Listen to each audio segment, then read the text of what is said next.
having, it's just probably added to the confusion and to the convoluted thoughts that I have. I mean, being a heavy child, of course, you're teased by lots of kids, and kids are real big jerks. So, you know, you kind of grow up with the feeling of, oh, I'm not good enough because I'm fat. That's what kids tease me about. And then, you know, things kind of even out in high school, and, you know, I had stretches of thinness every once in a while, and people just treated you better. So I just made the assumption, oh, when you're thin, you're good because you get treated well. Yeah, like it's got a monetary value for women, you know, if you think about it. Oh, yeah. Women's, so there's this, it's a social value. But at what cost? It's a huge social value. But at what cost? This is very similar to a man in the American way wanting to make more and more and more money to create buying power. That gives him the illusion of value to people who like to spend money, right? Or the illusion of safety from struggle, safety, being able to provide for children. So there's a survival need in that he is trying to acquire. But what if the work that it requires means he's never home, he's not available, he doesn't like what he's doing, so he's always unhappy, he drinks to cope with that, but he's got to make money so that his wife feels secure, so the kids can be fed, right? At what cost do you need to create the facade of whatever, of beauty? At what cost for someone else to think you're beautiful? Because ultimately, it's really for other people to think you're appealing to their eyes. As if that's your role. If that's your identity as a woman. Right? And you don't think of the cost because you've got what you wanted. You've got the end result of being thin, and then bad shit happens. Correct. So this goes back to what you were saying, like when you were saying, oh, I am such a, I buy anything. If you can sell me anything. You create the illusion of that, and the assumption is that the illusion of being thin, what you believe it's going to do for you, when you imagine your body thinner than it is right now, you're imagining the emotions you feel with that. When you lose the weight, people will be proud of you. When you look like this, people will have that like, oh, look at her, she's so successful, right? It's as if you're the center of everybody's conversation when you go out socially, right? Like your weight is so important to other people's happiness, right? Gosh, the last video I uploaded, it was like people, when I walk into a room, I can do honestly whatever I want. However, when you have fear, you think everybody is thinking about you and judging you or whatever, or thinking you're awesome or not. But really, no one really gives a shit. They're thinking that about themselves. We're very self-oriented, right? So ultimately, if you can accept your projected thoughts that people are all thinking about you negatively, if you can accept your thoughts of that, right? This is that emotional intelligence. Just whether or not it's true that people are judging you or they're putting you up on a pedestal, whether that's happening or not, if you're okay with who you are, then it doesn't really have any influence on your reality. Am I confusing you? No, you're making sense because it's making me think we create our own reality. Again, I'm just going, wow, how many years have I wasted creating such a fake reality in my head? Mm-hmm. Can we give the listener a little bit of your background? Like what I do currently and how I got here and stuff? Yeah, like give a 5-minute conversation to the listener to connect with you. Okay.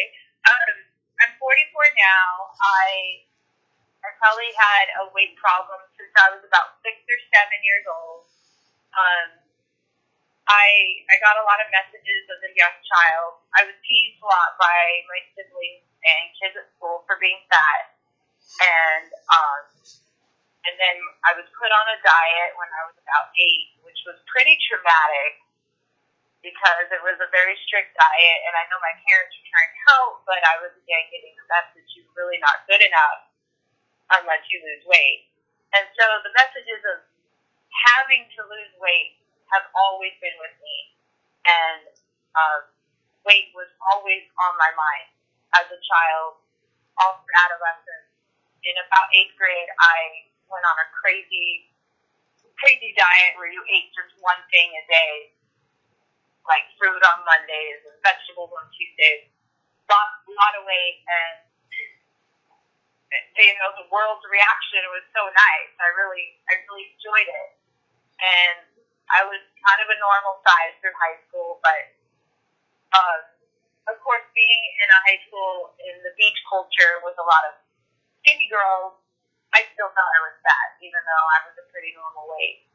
So my mindset, it never went away. The fat girl mindset never went away. And then my few periods of being very thin, I got a little too much attention, too much male attention, and a few bad things happened. So I was packed on the weight for protection. So weight either protected me or it was my biggest enemy. Now, and hold on a second. And even if you say it protected you, you still felt ashamed about it. You were still embarrassed about it. It's not like you were sitting there going, I'm so happy in my newfound larger size. It's not like you consciously said, I'm going to gain weight to protect me. You were just like, I'm going to try to isolate myself. And in that, you probably started eating. Exactly. So it's really important when people hear this, because what you just said is something that you said with a therapist. And I gained weight to protect me. That's not necessarily true. You started eating in isolation and you felt bad about it and started binging, thinking you were going to fix it and that you were going to get control over your life. Your need to control your body created the the environment of binging. This is really important because I don't necessarily believe the concept that people who've had sexual trauma, including myself, gain weight to protect themselves to that degree. There's shame. There's so much shame about the body that you're trying to control it to a degree that makes you sensitive to binging. So it's a consequence of other things.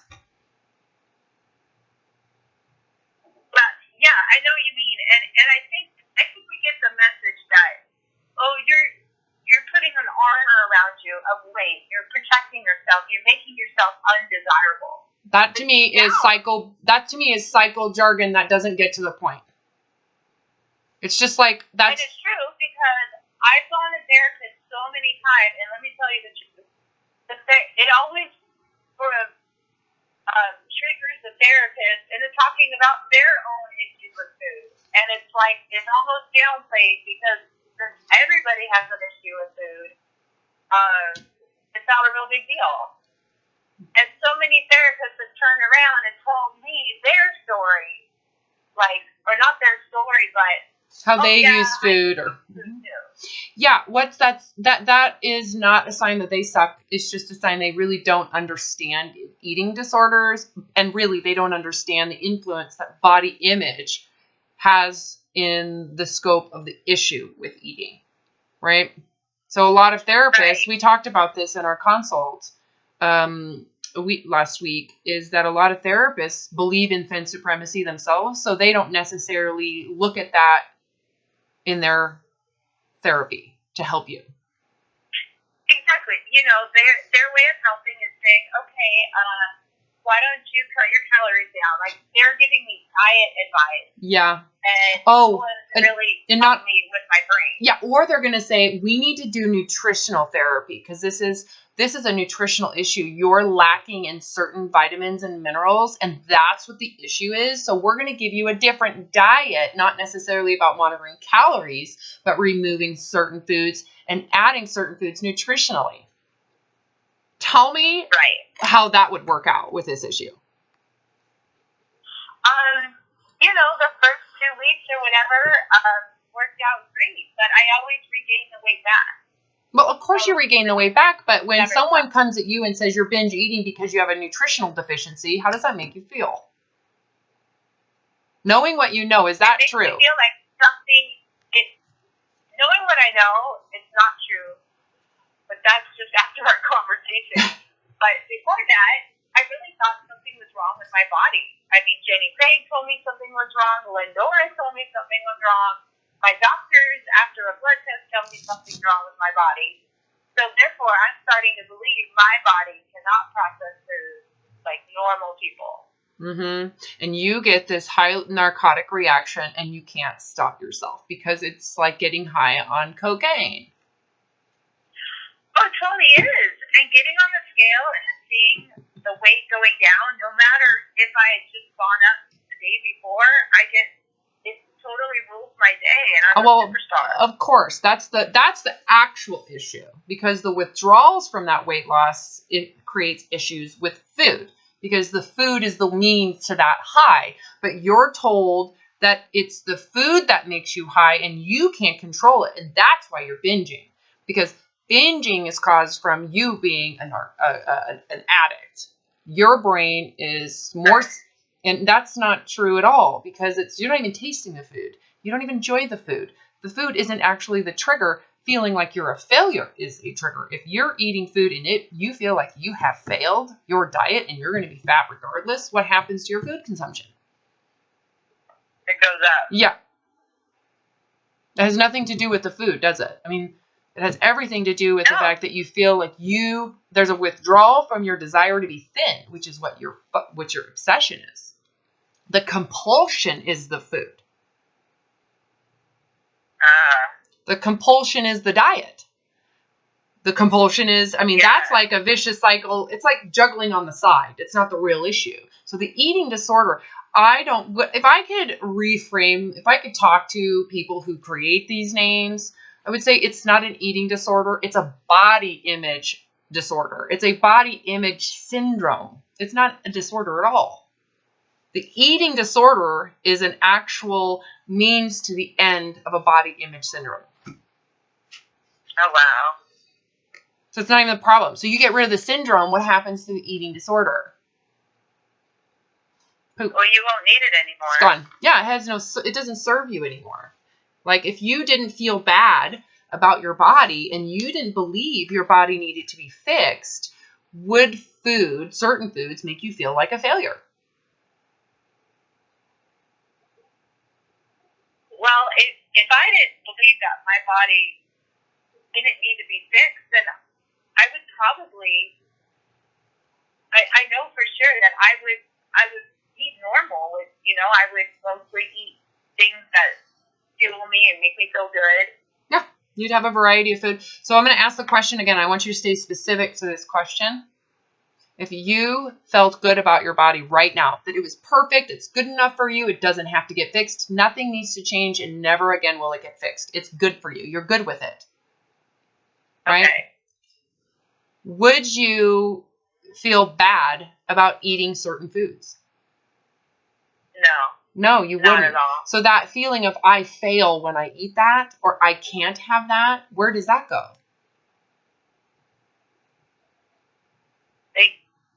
I wouldn't have those feelings anymore. They go away. Yeah, they're just gone.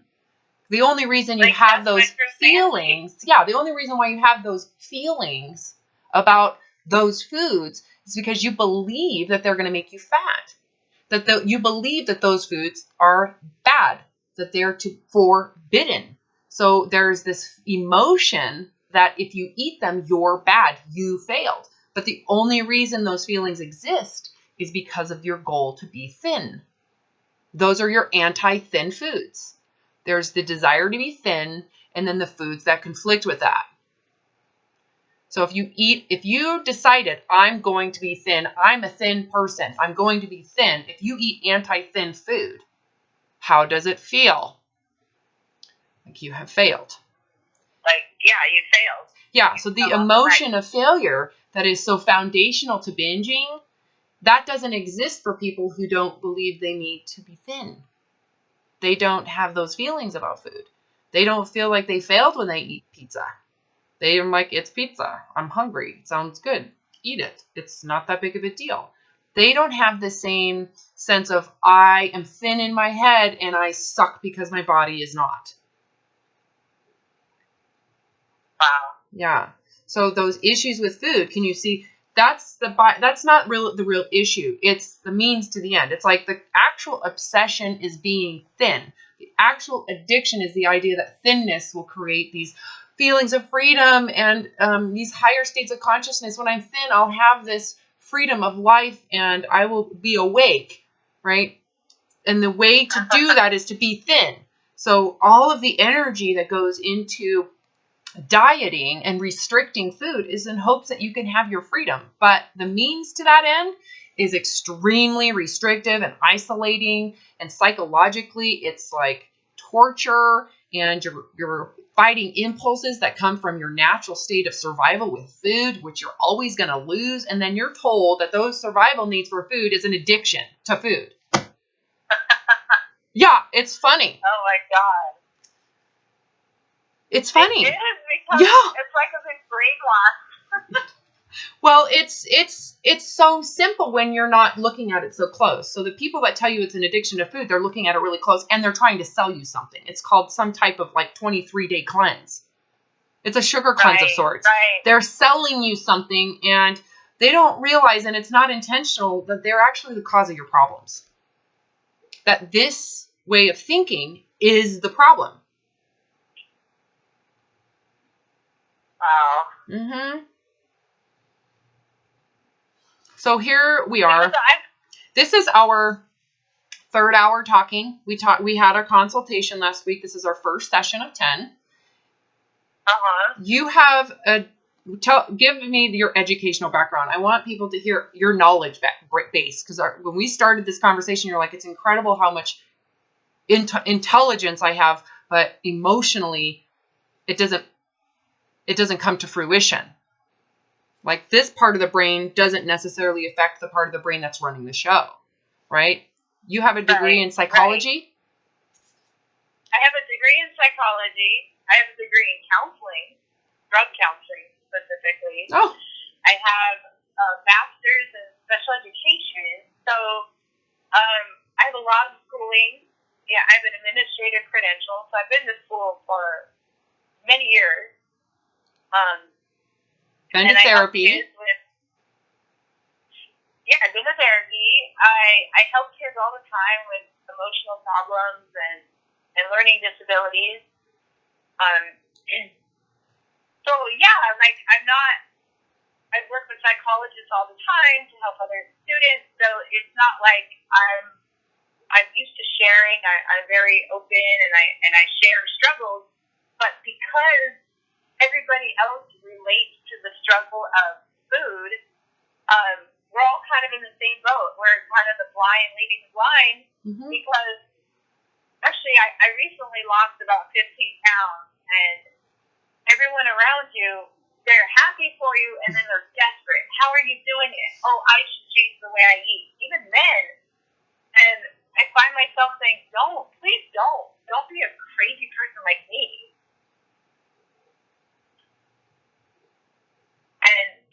So what was it about my YouTubes that attracted you to say, I'm going to contact Robin? I'm doing it. I'm sending it in.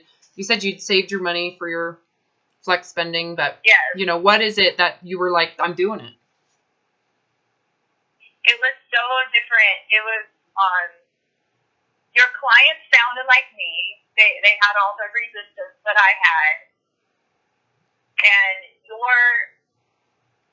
your empathy was so strong. So I knew that you would understand what I'm going through, and you had such a different approach.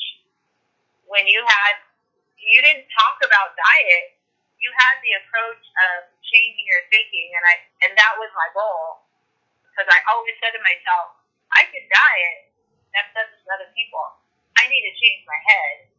And most people laugh that off because, one, they probably don't know what I'm talking about, or it's kind of scary to them. Yeah, or they think that being thin is something that's always honorable. Why would you try not to be thin? I mean, isn't that what makes you a valuable human being and a worthwhile woman?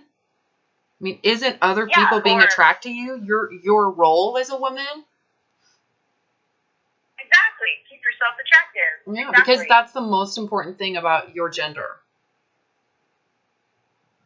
Exactly. And we all need to work harder at it. Yeah. Oh, and the fact that, is your husband okay with your body? I get asked that a lot of times. I'm like, he's not even in the equation. It's how I feel. I don't like how I feel about myself. Yeah. Well, so far, how's the work going? The conversations, how's it working? So I'm really grappling with the whole thing of nothing can change. Your body's going to stay exactly the same. Mm-hmm. That was really hard at first. It was really, really hard. Mm-hmm. But I kind of slowly been appreciating parts of my body and my face and actual the physicality of my body. Like, I can I can bench press this much, or yesterday I recovered from a cold really quick. And yesterday I went to Disneyland and I had a great time.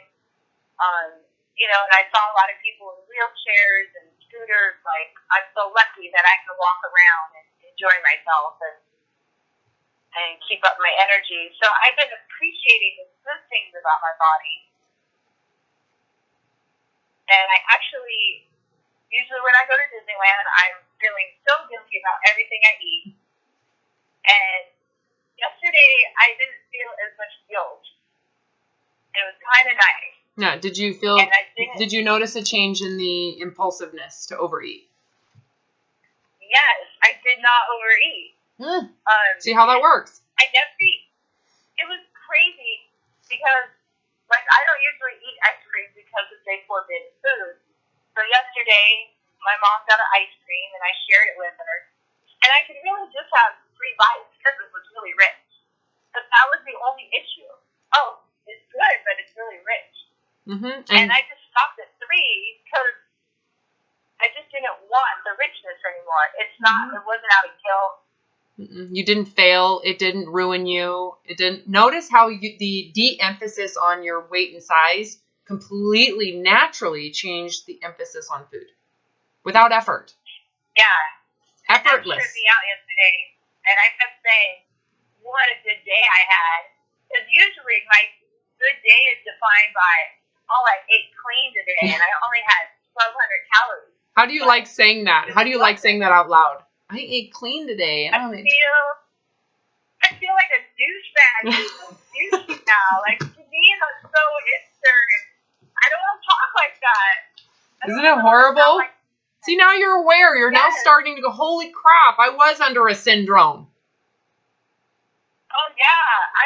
I fully acknowledge that. I fully acknowledge that. It's pretty cool. So we just got to keep on working forward. Don't expect it to be all bliss. There's going to be moments where you're going to start having withdrawals, where you're going to look in the mirror and go, this fucking sucks and I'm ugly.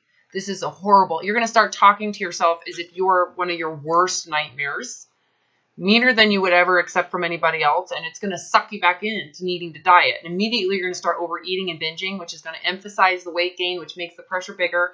That's going to happen. And you're going to have to accept getting bigger. And it's for some people, they go into that quick and it's over quick. For other people, it's an in and out process. But every time you go back into that crazy train, you are learning how that happened. You're learning how you got into it. And then every time you come out of that crazy train, you're learning how I got out of it. And it all points to the same damn solution. Detach from the body, how it works. It's not your business. How it looks has nothing to do with your value as a human being. It always comes down to these core beliefs about, being worth something because you're good.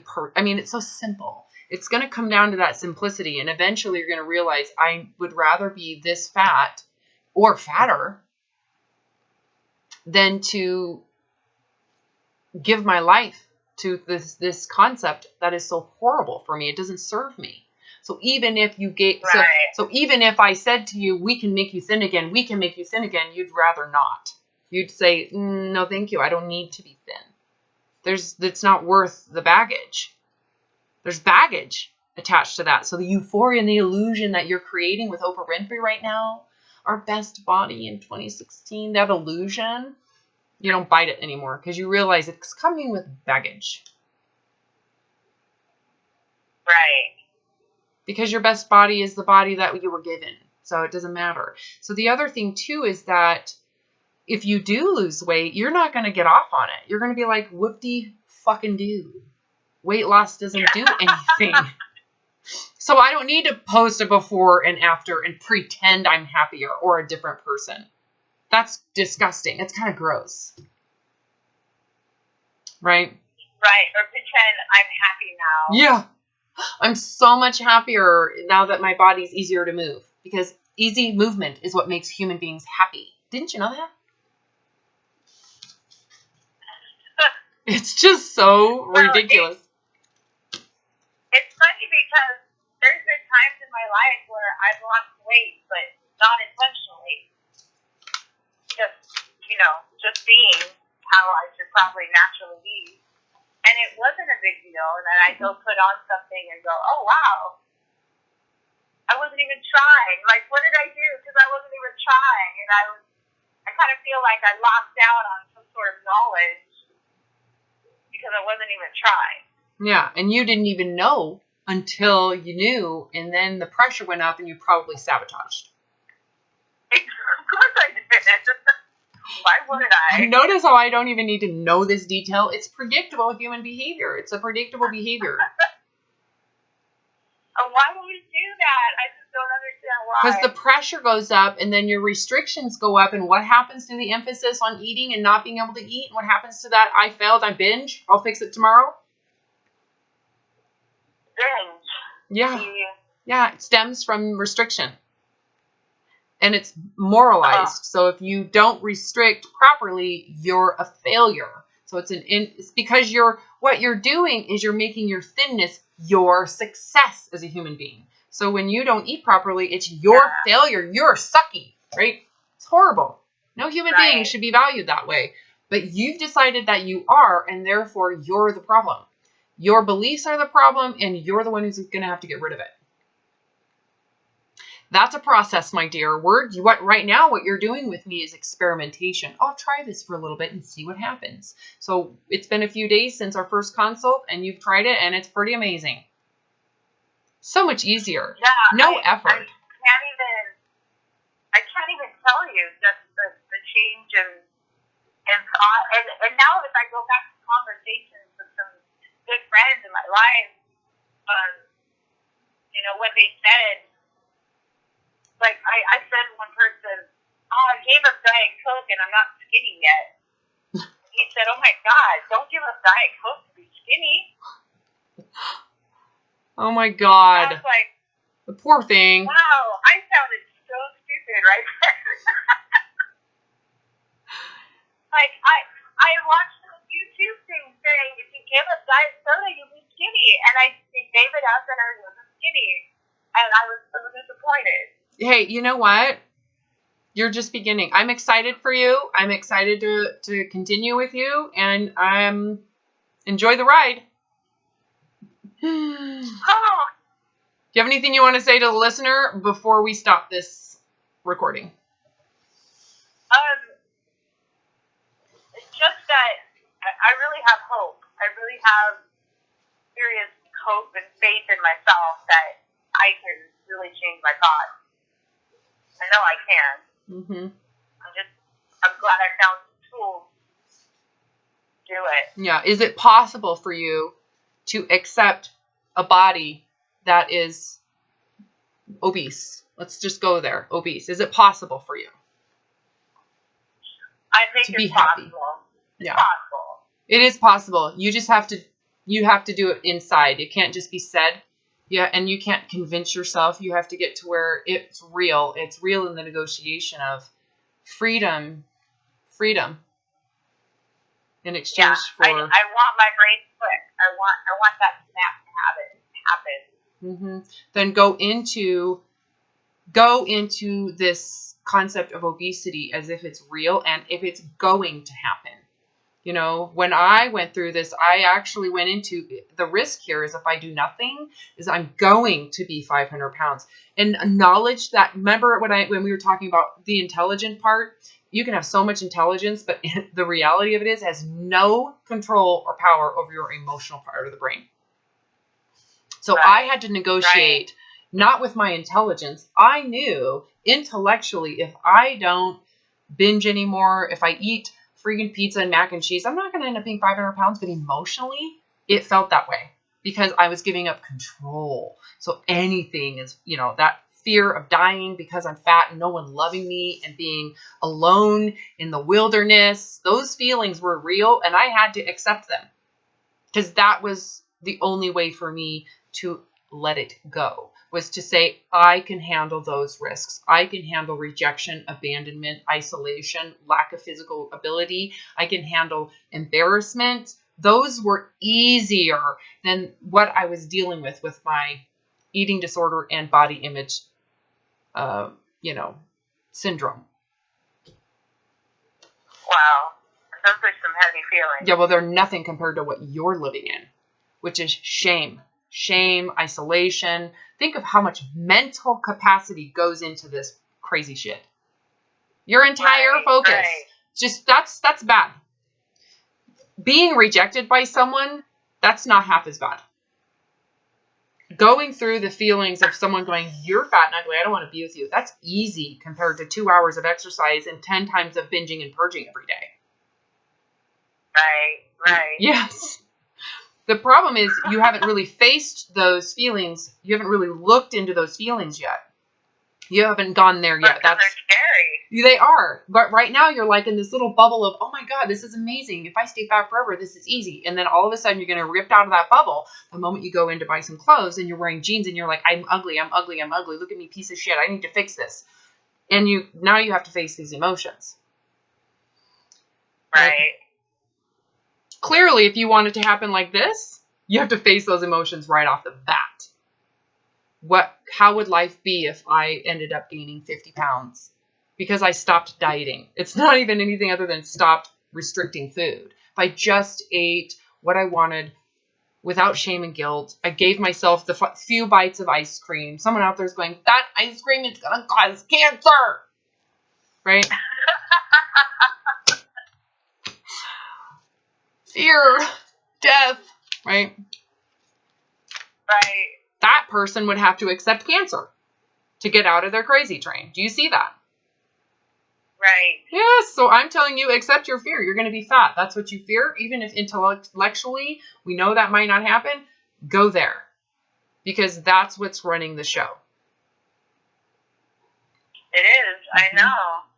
So go into what would happen if you went into a room and the last time these people saw you, you were all fit and healthy and you were like, I'm going to sell you these shakes because I can make money off of the idea that I look happier. Here's a shake. Would you like some? Right? You have to be able to walk into a room and be visibly changed and not do anything about it. Be like, all I got to feel is their disapproval and disappointment. And I can get through that because I give them grace. I'm forgiving them ahead of time because they don't know the suffering I've been in. They really don't understand the horror my life has been in and how much therapy I've paid for, how many years I've been tortured by this. They don't really understand it. So if they're disproving me because I'm staying fat, that's okay. I give them the forgiveness and grace ahead of time that they just don't fully understand or grasp how horrible this culture really is to be in. Wow. It's kind of like patting them on the head going, oh, yes, I am a little fatter. Like being judged by some junior high girl. Look at you. You don't have a thigh gap. We're not going to play with you. Right. Yeah. When you just said right, you're like, oh, right. Yes, I don't have a thigh gap. You girls go have fun with your anorexia. Go take more pictures on Instagram of your abs. I wish I would like that. I really do. Well, it's not, I'm coming across as a judgmental person, but in reality, I have compassion for that because they really don't get it. People who are thin supremacists and health righteous, and they're looking at people who are obese thinking that they're just lazy and pieces of shit. They're horrible people. Look at them and they're fat. A lot of doctors are that way, right? A lot of medical people are that way. A lot of people who are obsessed with health are that way. And they just don't get it. They don't get it. They'll get it when they end up having something like a horrible issue physically. Because of their orthorexia, they end up having illness, and they blame it's on the sugar. I had a bite of sugar, that's why I'm ill. You know. Right. Eventually they'll go crazy and they'll have to open their minds and they will develop. And then so they're going to go, wow, someone else is heckling me because I'm suggesting people eat freely. Right? You know what I'm saying?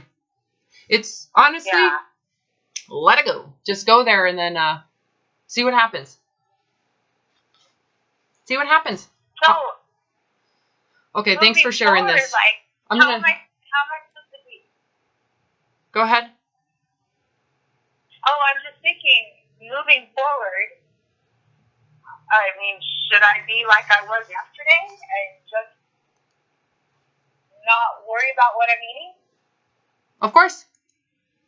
There's that. If you are okay with your body and you're done changing your body, if you're going to inhabit the body you're in right now as if it's good enough permanently, what happens naturally with your eating on a daily basis?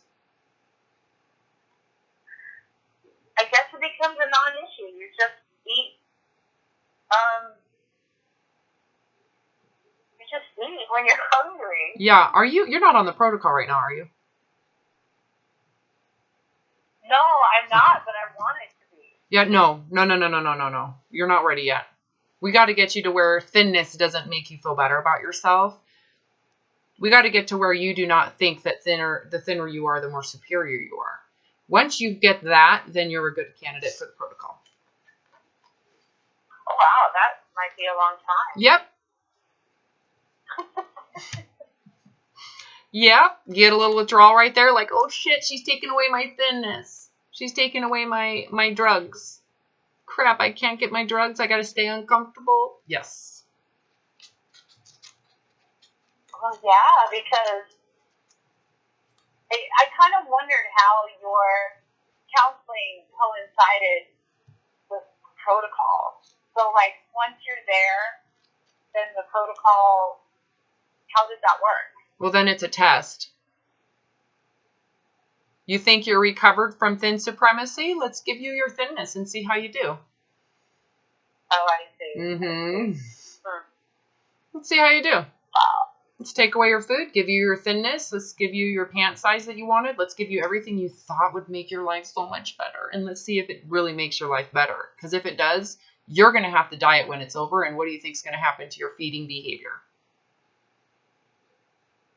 Oh, you just go back to your old ways. Yep, you're back on the rat cycle. You're back doing what and trust me, I have lots of clients who get out and go back in. And they come back out. Right? And then they try it again and they don't get sucked back in. They don't care to diet. They don't care about their weight loss on the protocol. Sometimes it takes multiple times to test yourself, but I do not recommend the protocol the way I did in Weight Loss Apocalypse. I need to rewrite that book. I have evolved. I have learned. People should not do the protocol until they have learned to accept obesity, learn to accept being fatter, gaining weight, that they can lose weight and not get high, and that they regain weight and not feel bad about themselves, that they no longer emotionally are attached to the body image at all. So their emotional part of the brain does not respond to body image.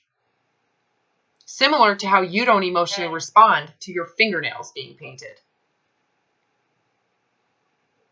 Right. I'm not wearing makeup today. Do I feel bad about myself recording my videos? No. Thank you. I'm not emotionally attached to your perception of me as a woman wearing makeup. Sometimes I do. Because it just so happens to align, right? Sometimes I have earrings on. Sometimes my hair is done. Today I have this hat on because I didn't do my hair. Look at me, it's so ugly. I can't wait for you to watch this video. That was funny. What I just did was funny. You can laugh. I have an amazing ability to make faces. Oh my God. And I've got my Bluetooth on and we're on speaker. You know, it's just, I am who I am, right? Take it or leave it. You got to get the same way. Where you emotionally, your sense of worth and your sense of security is not conditional with your body image and other people's perception around it. even with the test of their disapproval. Remember when we first started, you're like, wow, emotionally, I am so retarded. Emotionally, I am truly like slow. And that's like, well, that's what happens. And that's what we have to work on is we have to develop your sense of worth to get you out of junior high way of thinking. You got to be able to be disapproved of because you're fat and experience that and be able to go, and you guys can go hang out. I'm cool by myself. Make sense? Right. Yeah. Yeah. Time to grow up. So the protocol is something that you do when you are willing to lose weight and you know you don't give a shit. Like, I don't care if I lose weight. Being thin and putting yourself on that pedestal is not worth, it is not worth the baggage, the drama, the heartache, the being defined by it, having to think about it all the time, having to constantly talk about it to get yourself motivated, having to actually discuss how important being thin is. I mean, the fact that you think about it a lot is not a good sign. It's not healthy. You shouldn't be thinking about it. If you really don't have a body image issue, you shouldn't be thinking about it and talking about it and being defined by it and trying to, you know, you shouldn't, it should be like a no issue if you're free from it. Either way, whether you're fat or thin, you shouldn't be defined by it, bad or good. That is the ultimate recovery from body image syndrome and its consequential eating disorder.